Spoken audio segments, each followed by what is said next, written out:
that. So they offered you a subcontract under the white-owned agency in which you would provide only 10% of the workforce, whereas originally you had provided 100% of the workforce. Yes, at some time we were providing 100%. When they hired the other two companies, we come doing 75%. And then it steadily eroded until they offered you the contract. So what happened? Did you obviously refuse that subcontract? Or we tried to fight it, but at some point, understand our condition, understand also the workers we had with us. We managed to sign the contract. But the you managed to, I'm sorry? We signed the contract. You did sign a contract, but as a subcontractor providing 10% of the workforce. Yes, providing about 10% of the workforce, because once we sign the contract, they take over the business. We have nothing we could do. As a matter of fact, that contract was cooked by Home Depot managers, regional managers, and given to us. We signed the contract. We returned the contract signed to Home Depot. Home Depot gave the contract to that company, that chosen company, and they never returned their signed copies. And then when we actually tried to take them to court, and they said that we never signed a contract with you. What year was that you took them to court, and what did you take them to court for? I took them to court in 2009. I took them to court on the basis of discrimination, interference, tort, intimidation. We took them to court, and when we went to court, realizing that we could not fight such a giant company. Actually, we took all three companies to court. We tell Home Depot we're going public.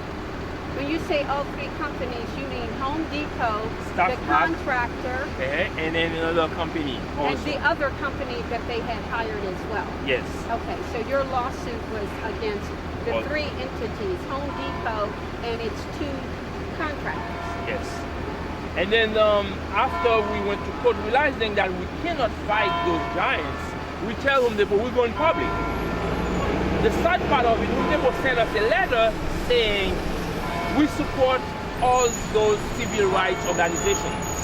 Now let's just stop here for a moment, because Home Depot has a notorious record of lawsuits, some huge lawsuits that have been settled against them.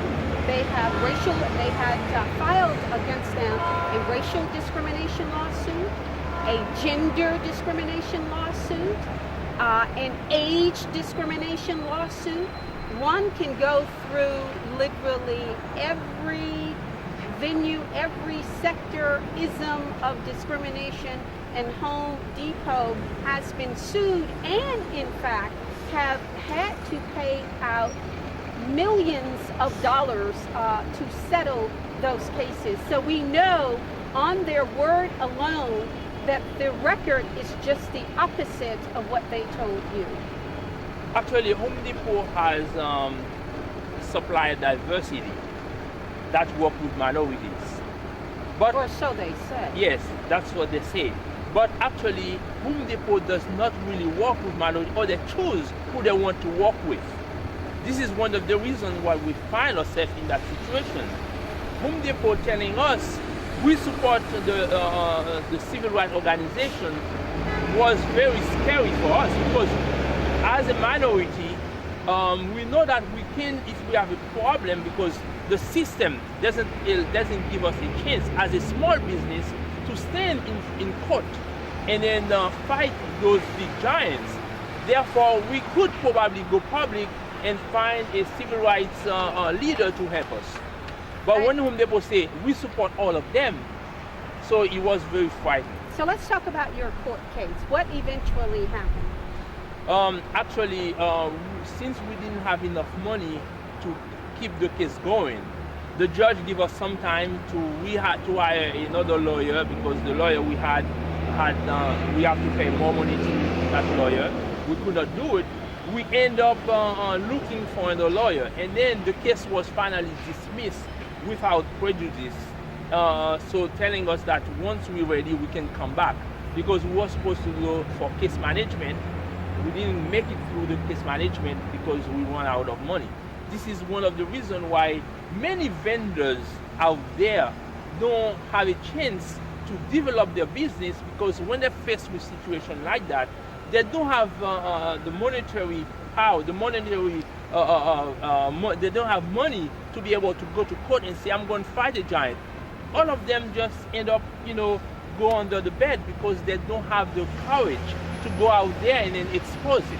So this is what we're doing here today, trying to let the public know that those major companies that's supposed to be partnering with small business in America in a day where everybody's talking about jobs, but how are we going to get jobs? Is those businesses, those major companies like Home Depot destroying minority business, and nothing can be done about it. I think it's important to say here in our narrative, in our story, that your attorney, I think, failed you very badly in that he did not file a racial discrimination lawsuit with the EEOC, the Equal Employment Opportunity Commission, and that was a very serious oversight. But nevertheless, let's continue with our story. So now you're reaching out to the public to tell your story. There was an article in the Huffington Post that detail the story pretty much, and I understand that you approached Reverend Al Sharpton for help. So do you want to talk about the Huffington Post and your outreach to Reverend Sharpton in terms of publicizing your case and the publicity that you're trying to generate against Home Depot? Actually, yes, there was an article in Huffington Post published by Al Norman that more or less explained the situation. But to go back, once we had received that letter from Home Depot stating that we support those civil rights organizations, we went out there and then tried to test it to see exactly what can happen. We did go to Reverend Al Sharpton. We didn't have a chance. He didn't help us, actually. We don't want to get into the detail right now. Maybe later on we can come back to detail. But yes, he did not help us. So as we wrap up this interview here, where are you now, and what is it that what support are you seeking from the public? You have your supporters here who have joined us, and I understand that you are working with the People's Organization for Progress here in Newark, New Jersey. But what is it that you want to accomplish with this PR campaign? We're looking for justice because in a country as America, where people come from around the world looking for opportunity to grow, where people know that this country is the land of opportunity, I'm looking for justice. And then we want to use all means in order to find a way to get Home Depot to compensate us for destroying a business after we develop a multi-million-dollar business. Home Depot has a million of sheep, and we just have one sheep, and Home Depot destroyed to destroy. Well, that wraps it up for this interview. We've been talking with Ludin Pierre, a small business owner, the American dream gone sour.